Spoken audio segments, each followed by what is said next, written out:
আল্লাহ রাসূল বলছেন যে তার বিছানায় অপর পুরুষকে উঠতে দেবে না, আর তার বাড়িতে অন্য কোন লোককে ঢুকতে দেবে না যাকে তার স্বামী পছন্দ করে না।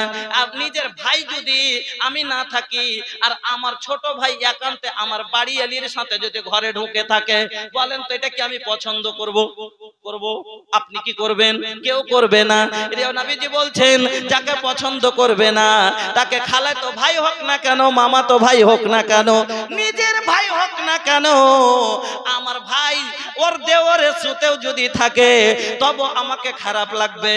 লাগবে না যে বাড়িতে কেউ নাই আর আমার ভাইয়ের সাথে ঘরের ভিতরে কেন, আমার বিছানায় কেন?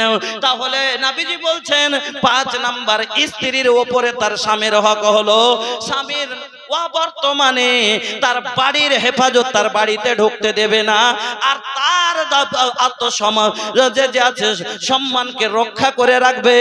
স্বামীর বর্তমানে কাউরির সাথে নষ্ট করবে না। 5 নম্বর হক। 6 নম্বর হক হলো স্বামীর নাশুকরি করবে না হার হালে। আজ যদি দেখা যায় বর্তমানে 50% মহিলা স্বামীর ভাত পাওয়ার যোগ্য নয়। কোন ঘটনার তেহাতে আমি বলছি? নবী ইসমাইল আলাইহিস সালামের স্ত্রীর ঘটনা দেখে যে একজন কত বড় কথা বলেছিলেন উনি, যে সুখে নাই। এটাই তো যে একদিন খাইতে পাই একদিন পাই না, কষ্টতে দিন যেছে। এটাই তো ইব্রাহিম আলাইহিস সালামের সামনে বলেছিলেন। তাতে কি বললেন? যে চোখট বদলে দিতে বলিও। আল্লাহু আকবার। আজ কইছে ইয়ার ওরটা এসে তো জীবনে সুখ পাইনু না, এতখানি যদি হয় তিলকে তাল বানাইতে এমন জানে যে ভাই কি করব, কথা যে বাড়াইতে পারে। আল্লাহ রে আল্লাহ। মায়া লোকের মধ্যে কতবার মনে হয় কথাগুলো বলেছি, এজন্য হয়তো বলবে যে মনীষা ওইটা কথা ঘুরিয়ে কইছে। যে মহিলার মধ্যে ভাই দুটা খুব বদ গুণ আছে। বকরির দুটা গুণ আছে বকরির মধ্যে আর মহিলার মধ্যে একই। কি? একটা হলো অধৈর্য আর একটা নাশুকরি। একটা বকরিকে যদি আষাঢ় মাসে বাইন্ধে দিয়েছেন 3 ফোঁটা মেঘ গতরে পড়লে কি কিছু হইবে? যে হইবে না। কিন্তু যদি পড়ে যায় আষাঢ় মাসের 3 ফোঁটা মেঘ, গরু বাইন্ধে দেওয়া আছে, ভৈঁস বাইন্ধে দেওয়া আছে, কোনো ব্যাপার নাই। কিন্তু বকরির গায়ে যদি 3 ফোঁটা মেঘ পড়ে, হয় খুঁটা ভাঙ্গা বাড়ি পালিয়ে আসবে, নাকি দড়ি ছিঁড়ে বাড়ি পালিয়ে আসবে, আর না হলে মাঠে চিলিয়ে চলে যাবে, ভাবিয়ে চলে যাবে। কিন্তু গরু মহিষের কোনো ব্যাপারই নাই, ভুইসের কোনো ব্যাপার নাই। পুরুষ লোক গরু ভুইসের মতন সব কষ্টকে মুখ বুঞ্জা সহ্য করবে। আর মহিলার মধ্যে যদি একটু সামান্য বিপদ চলে আসে, এই বকরির মতন চিলিয়ে খারাপ করে দিবে। আর একটা বদগুণ কি? বকরিকে যদি প্যাট দাঁড়ি থেকে উঁচা করে প্যাট করে খাওয়ান, আর তারপর একটা কাঁঠালের গাছ যদি পাঞ্জরে বাঁধা থাকে, ওকে ছেড়ে দিবে না, ওকে ছাড়বে না। ওই রকম মহিলাকে সারা জীবনের সুখ দিয়ে দেন, একটু যদি দেখেলে যেখানটা আছে ওখানটাও পেটে ভরবে চেষ্টা করবে। আমার মা বোনেরা, শুকরিয়া আদায় করতে হবে। হার হালে দুঃখে থাকেন সুখে থাকেন, পুরুষ যদি আপনার গরিব হোক না কেন, তাও পুরুষের সম্মান দিয়ে আপনাকে তার শুকরিয়া আদায় করতে হবে। না কত বড় তার হক। আল্লাহ রাসূল বলছেন লা ইয়াসলাহু লিবাশারিন আন ইয়াসজুদা লিবাশারিন। কোন মানুষের জন্য অন্য মানুষের সাজদা করা জায়েজ নয়। যদি সহিহ হতো, জায়েজ হতো, নবীজি বলছেন লা আমারতুল মারআতা আন তাসজুদা লিজাওজিহা, তাহলে আমি মায়া লোককে বলতাম, মহিলাদেরকে বলতাম তার স্বামীর আগা দিকে যেন সাজদা করে। সুবহানাল্লাহ। লুকে ছুপে বাদরা में चमके जैसा चंदवा हो, नबीजीर मोहवा चमके, हाँ मोहवा चमके।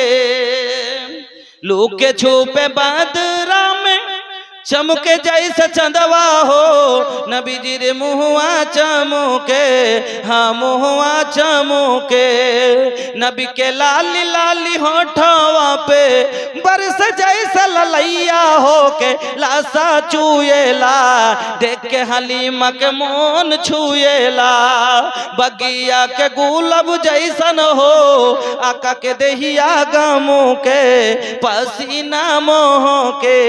लुके छुपे बादरा में चमके जैसा चंदवा हो, नबीजीर मुहवा चमके, हाँ मुहवा चमके। ए भैया, अरे खड़ा खड़ा गोड़ुआ दुखा जाई, फायदा कुछो ना होई। घर में मेहरारू होखी तो तनी दवा के मिल जाई, और जेकर शादी ना भइल बा उ केकरा से दवाई भैया? देखा देखी उहो खड़ा बाड़न, खड़ा बाड़े। ए बाबू बैठा ना, अरे बैठ के सुना। ना सुनवा लोग, ना बैठवा लोग। ए भैया चिंटी काटा तका कि धूल माटी से डराता कि हमार ई महंगा कपड़ा में धूल माटी लग जाई। तो सुन ला, अरे तोहर पैदाई से धूल माटी से बा। काहे का अल्लाह का फरमाउले बा, मिनहा खलकनकुम व मिनहा नुईदुकुम व मिनहा नुखरिजुकुम तारतन उखरा। इहे माटी से हम पैदा कइले बानी और इहे माटी में एक दिन हमनी के समा जाई। ए भैया माटी के ई बनल शरीरिया माटी में मिल जाई ये भाई हो, साथे महंगा कपड़ा नहीं जाई। तो महंगा तो भाईजान बसे जान। এই ছটা কাজ এবার আসুন এক বুঝলেন। এক নম্বরে কি বললাম, যদি কোনো মহিলা স্বামীর ঠিক খিদমত করে, স্বামীর কথা মতো চলে, স্বামীর বাড়ি পুছে নাফল রোজা করে, মানে হর কাজ পুছে করে। ৪ নম্বরে স্বামীর মালের হেফাজত করে। ৫ নম্বরে স্বামীর বাড়িতে অবর্তমানে কাউকে দেখতে ঢুকতে দেয় না, বডিগার্ডের মতন তার হেফাজত করে। ৬ নম্বরে স্বামীর ফরমান শুকরিয়া আদায় করে। আচ্ছা, এ সবটি গুণ যদি কোনো মহিলার মধ্যে থাকে, এই মহিলাকে জীবনে কেউ মারবে জি ভাই? কোনো পুরুষ মারবে? और दिन रात पा टिपছে আর সেবা করছে, আর ওকে মারতে পারবে? और যেটা বলছে সেটাই মানছে, কথা শুনছে, তো তাহলে কোনদিন মারবে? মারতেই পারবে না। কারণ যেটা বলেছে কখন মারে, যখন কথার অবাধ্য হয় তখন মারে। বকে কখন, যখন কথার অবাধ্য হয় তখন বকে। যদি কথা মেনে নেয় তাহলে তো মারবে না। আর যখন মারবে না, অবাধ্য হবে না, তো ঝগড়া কি হবে? এবার তো অশান্তি হবে, তো হবে না। কিন্তু এই ৬টা কাজ মহিলা করে না, যার কারণে অশান্তি। আর পুরুষ এবার ৪টা কথা। তবে মাওলানা সাহেব চলে এসেছেন আর আমার সময় হয়ে গেছে শেষখানে। আমি ১ মিনিটে, মহিলারা বলবে যে পুরুষের কথা শুনিয়ে দিলে কিন্তু হারকা ভক্তি তো আমরা পাইলাম না, এলাকে ১ মিনিট টাইম চাচ্ছি মাওলানা। আর আয়াত কোটা পড়বো না আর হাদিসটি বলবো না, কেন যে আধ ঘন্টা লেগে যাবে, এজন্য ওদিকে যাচ্ছি না। কি খালি শর্টে শর্টে খালি এটা বুঝিয়ে দিচ্ছি। ১ নাম্বার হলো আল্লাহ রাব্বুল আলামিন বলছেন ওয়াতুন নিসা সাদাকাতাহিন্না নিহলা। ১ নম্বর স্ত্রীর হক হলো তার পুরুষের উপরে তার মোহরানা তাকে আদায় করে দিতে হবে। 84 বছর বয়সে গেছে, এখন তাক মোহর দেয়নি। কইছে মোহরটি হাজি বেটারকে বিয়ে দিলে, পোতারকে বিয়ে দিলে সবকে লগত মোহরে, হার মোহরটি কি করবে? আরে দিয়ে দিব রে, দিয়ে দিব। দিয়ে বলতে বলতে আরেকদিন করেছে, 3 দিন 4 দিন হয়েছে মরে না। কইছে হ্যাঁ কে তোরা মাফা মাফি সব তোর ঠিক হয়ে আছে? কইছে হ্যাঁ, হালকা ঝগড়া কাজে তো ছিল না, যে মোহর টোহর সব ঠিক আছে। তো মোহরটা তো দেয়নি, তো মোহরটা কি করবি? কইছে আর কি করব এখন, হ্যাঁ তো মাফ করে দিবি না কি করবি? তো এবার আর কি করবে? না একে মাফ দিব না, দেখে ধরে বসে থাকবো, বলতে পারবে? লাস্টে মজবুর হয়ে কি বলবে? মাফ দিব। তোমরা যেটা কইবে সেটাই করে দিব। তাইলে হাওয়া দিয়ে দে, বহু হাওয়া দিয়ে দে। এবার হাওয়া যখন দেওয়া কয়েছে, পাখা নিয়ে এসে বাতাস করতে শুরু করেছে। কইছে কইছে ই কোন কথা, বাতাস কেন করছিস গে? কইছে যে ই হাওয়া দিয়ে দিতে কইলে। কইছে আরে পাগল, হাওয়া মানে মাপ দিয়ে দে। কইছে ও হ্যাঁ এই কথা, তো মাপ, আচ্ছা ঠিক আছে মাপ দিয়ে দিনু। জমি 14 বছর ভর বাইরে লিয়ে, 84 বছর ভর জইতে লিয়ে, শেষখানে মানে জমিদারের কাছে খাজনার মাপ। খুঁট বেড়ে চলবে, খুঁট বেড়ে। তো 2 নম্বর হক আপনার উপরে আপনার স্ত্রীর কি নান ও নাফকার জিম্মেদারি। কেন?